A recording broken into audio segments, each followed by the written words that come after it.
arguably the world's most iconic jewelry brand.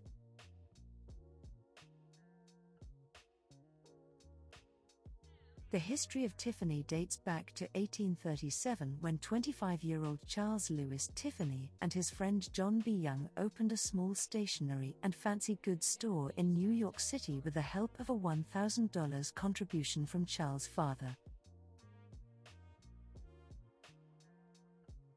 Charles Louis Tiffany also hit the headlines in 1887, when he shocked the world by buying 1/3 of the French crown jewels, earning himself the nickname the King of Diamonds.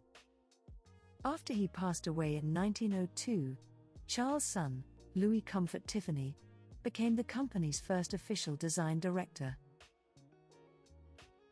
The Art Nouveau movement was gaining pace, and Louis' innovative, nature-inspired jewels, created using materials such as glass, gemstones and enamels, placed him at its forefront. He also established the Tiffany Artistic Jewelry Department in the Fifth Avenue store to enable his jewelry and precious objects to be manufactured on site.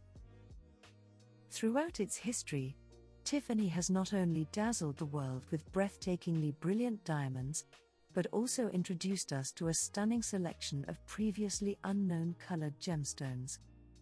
In 1902, Tiffany unveiled Kunzite, named after the legendary Tiffany gemologist George Kunz, who discovered the purplish-pink gem in California.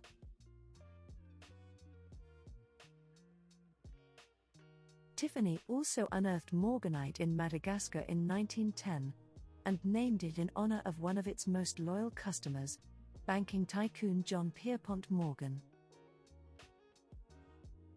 These were followed by Tanzanite in 1967 and Savorit in 1974, and, today, Tiffany's gemologists continue to travel to the remotest corners of the globe to source the most spectacular gemstones. To celebrate its 175th anniversary in 2012, Tiffany presented the Legacy Collection, which incorporated both diamonds and a magnificent selection of colored gemstones.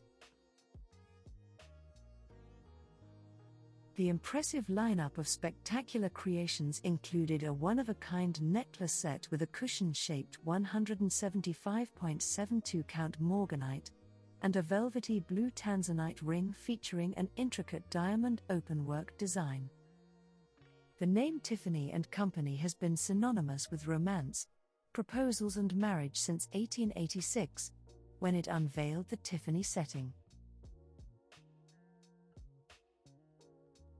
Until then, diamond rings had been set in bezels, but this new 6-prong setting lifted the stone off the band to maximize the stone's fire and radiance.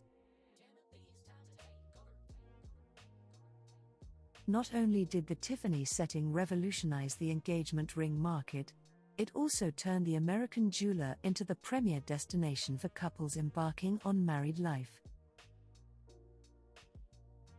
For millions of women all over the world, the mere sight of a duck-egg blue box is enough to send them weak at the knees, and a diamond solitaire from any other jewelry brand just won't cut it. Today, Tiffany is still at the forefront of innovation, as proven by the unveiling of a unique metal alloy, Rubedo, to coincide with the 175th anniversary. With an elegant, yet warm, blush tone, the metal is designed to mimic the radiant glow of early morning across the sky it features in the Tiffany 1837 and Return to Tiffany jewelry collections.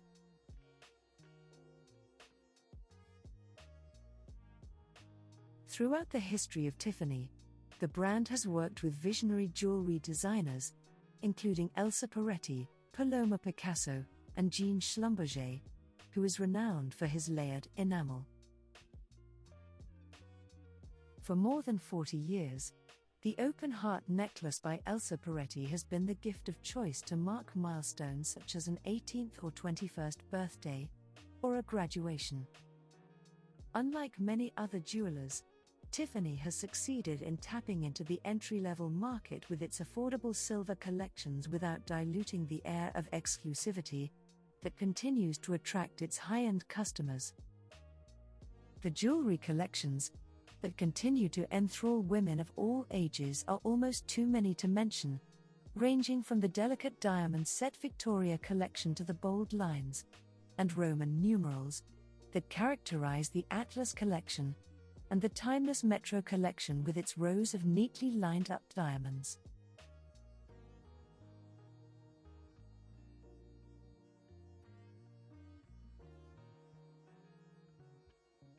In 1845, Tiffany was again a pioneer when it launched the Blue Book, which at the time was the first mail-order catalogue to be distributed in the US. More than 170 years later, the annual Tiffany Blue Book is one of the world's most extensive and beautiful collections of one-of-a-kind couture jewelry set with magnificent gemstones, often of awe-inspiring proportions.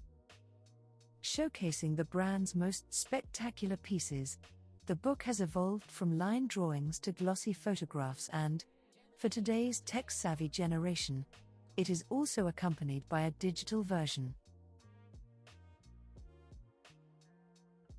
Jewelry trends may come and go, but one thing that has remained constant since the very beginning is the distinctive Tiffany Blue Box.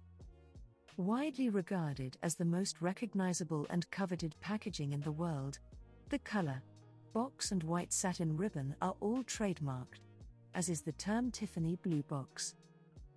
It was Charles Louis Tiffany who decreed that the boxes could only be procured with a Tiffany purchase, prompting the New York Times to report in 1906, "Tiffany has one thing in stock that you cannot buy off him for as much money as you may offer. He will only give it to you." And that is one of his boxes. During the filming of Breakfast at Tiffany's at the New York store, 40 armed guards were on hand to stop any of the blue boxes being pilfered.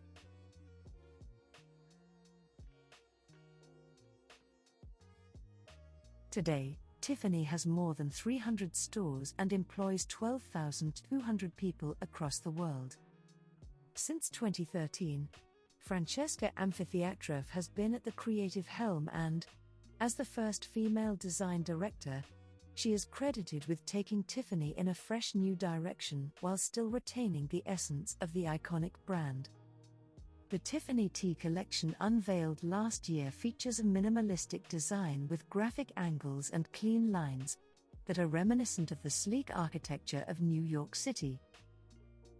The design pays tribute to the Tiffany name, says Amfiteatrov, but there's also a verticality and intensity to the letter itself that I associate with the energy and optimism of New York. And there is a lot of New York in Tiffany T. This is a place of courage and reinvention that constantly sparks creativity.